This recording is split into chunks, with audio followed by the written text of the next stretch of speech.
Bonjour. Je vous présente un beau texte sous forme d'échange épistolaire entre deux amants. Sophie se plaint qu'il ne vient plus la voir. René lui fait une longue réponse, dans laquelle il expose les raisons de son absence. Mots d'amour. Nouvelle littéraire de Guy de Maupassant. Très bonne écoute. Dimanche. Mon gros coq chéri, tu ne m'écris pas, je ne te vois plus, tu ne viens jamais. Tu as donc cessé de m'aimer? Pourquoi? Qu'ai-je fait? Dis-le-moi, je t'en supplie, mon cher amour. Moi je t'aime tant. Tant. Je voudrais t'avoir toujours près de moi, et t'embrasser tout le jour, en te donnant, ô mon cœur, mon chat aimé, tous les noms tendres, qui me viendraient à la pensée. Je t'adore. Je t'adore. Je t'adore. Ô mon beau coq. Ta poulette, Sophie. Lundi. Ma chère amie, tu ne comprendras absolument rien à ce que je vais te dire. N'importe. Si ma lettre tombe, par hasard, sous les yeux d'une autre femme, elle lui sera peut-être profitable. Si tu avais été sourde et muette, je t'aurais sans doute aimé longtemps, longtemps. Le malheur vient de ce que tu parles, voilà tout. Un poète a dit, tu n'as jamais été dans tes jours les plus rares qu'un banal instrument sous mon archet vainqueur. Et comme un air qui sonne au bois creux des guitares, j'ai fait chanter mon rêve au vide de ton cœur. En amour, vois-tu, on fait toujours chanter des rêves, mais pour que les rêves chantent, il ne faut pas qu'on les interrompe. Or, quand on parle entre deux baisers, on interrompt toujours le rêve délirant que font les âmes, à moins de dire des mots sublimes, et les mots sublimes n'éclosent pas dans les petites caboches des jolies filles. Tu ne comprends rien, n'est-ce pas? Tant mieux. Je continue. Tu es assurément une des plus charmantes, une des plus adorables femmes que je n'ai jamais vues. Est-il sur la terre des yeux qui contiennent plus de songes que les tiens, plus de promesses inconnues, plus d'infini d'amour? Je ne le crois pas. Et quand ta bouche sourit avec ses deux lèvres rondes qui montrent tes dents luisantes, on dirait qu'il va sortir de cette bouche ravissante une ineffable musique, quelque chose d'invraisemblablement suave, de doux à faire sangloter. Alors tu m'appelles tranquillement, mon gros lapin adoré. Et il me semble tout à coup que j'entre dans ta tête, que je vois fonctionner ton âme, ta petite âme de petite femme jolie, jolie, mais, et cela me gêne, vois-tu, me gêne beaucoup. J'aimerais mieux ne pas voir. Tu continues à ne point comprendre, n'est-ce pas? J'y comptais. Te rappelles-tu la première fois que tu es venu chez moi? Tu es entré brusquement avec une odeur de violette envolée de tes jupes, nous nous sommes regardés longtemps sans dire un mot, puis embrassés comme des fous, puis jusqu'au lendemain nous n'avons point parlé. Mais, quand nous nous sommes quittés, nos mains tremblaient et nos yeux se disaient des choses qu'on ne peut exprimer dans aucune langue. Du moins, je l'ai cru. Et tout bas. En me quittant, tu as murmuré. À bientôt. Voilà tout ce que tu as dit, et tu ne t'imagineras jamais quel enveloppement de rêve tu me laissais, tout ce que j'entrevoyais, tout ce que je croyais deviner en ta pensée. Vois-tu, ma pauvre enfant, pour les hommes pas bêtes, un peu raffinés, un peu supérieurs, l'amour est un instrument si compliqué qu'un rien le détraque. Vous autres femmes, vous ne percevez jamais le ridicule de certaines choses quand vous aimez, et le grotesque des expressions vous échappe.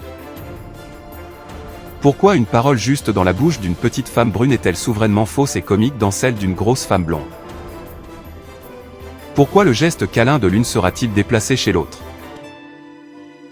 Pourquoi certaines caresses charmantes de la part de celle-ci seront-elles gênantes de la part de celle-là? Pourquoi? Parce qu'il faut en tout, mais principalement en amour, une parfaite harmonie, une accordance absolue du geste, de la voix, de la parole, de la manifestation tendre, avec la personne qui agit, parle, manifeste, avec son âge, la grosseur de sa taille, la couleur de ses cheveux et la physionomie de sa beauté. Une femme de 35 ans, à l'âge des grandes passions violentes, qui conserverait seulement un rien de la mièvrerie caressante de ses amours de 20 ans, qui ne comprendrait pas qu'elle doit s'exprimer autrement. Regarder autrement.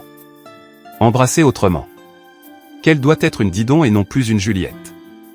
Et qu'aurait infailliblement 9 amants sur 10, même s'ils ne se rendaient nullement compte des raisons de leur éloignement. Comprends-tu? Non. Je l'espérais bien.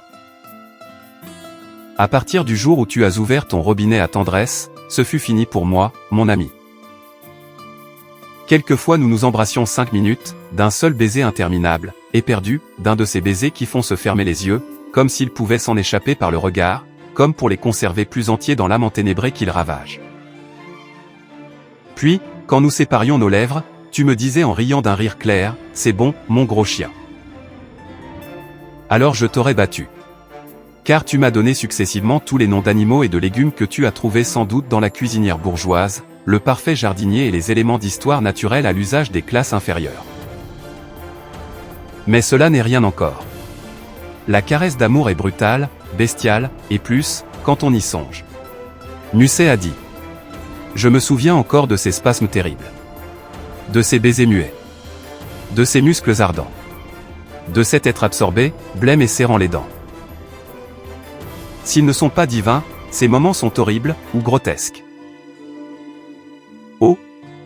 Ma pauvre enfant, quel génie farceur, quel esprit pervers, te pouvait donc souffler tes mots, de la faim? Je les ai collectionnés, mais, par amour pour toi, je ne les montrerai pas. Et puis tu manquais vraiment d'à-propos, et tu trouvais moyen de lâcher un « je t'aime ». Exalté en certaines occasions si singulières, qu'il me fallait comprimer de furieuses envies de rire.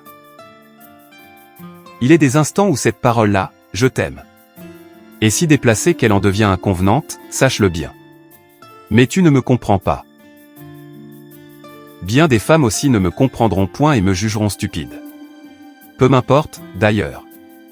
Les affamés mangent en gloutons, mais les délicats sont dégoûtés, et ils ont souvent, pour peu de choses, d'invincibles répugnances. Il en est de l'amour comme de la cuisine. Ce que je ne comprends pas, par exemple, c'est que certaines femmes qui connaissent si bien l'irrésistible séduction des bas de soie fins et brodés, et le charme exquis des nuances, et l'ensorcellement des précieuses dentelles cachées dans la profondeur des toilettes intimes, et la troublante saveur du luxe secret, des dessous raffinés, toutes les subtiles délicatesses des élégances féminines, ne comprennent jamais l'irrésistible dégoût que nous inspirent les paroles déplacées ou niaisement tendres. Un mot brutal, parfois, fait merveille, fouette la chair, fait bondir le cœur. Ceux-là sont permis aux heures de combat. Celui de Cambronne n'est-il pas sublime? Rien ne choque qui vient à temps. Mais il faut aussi savoir se taire, et éviter en certains moments les phrases à la Paul de Kock. Et je t'embrasse passionnément, à condition que tu ne diras rien.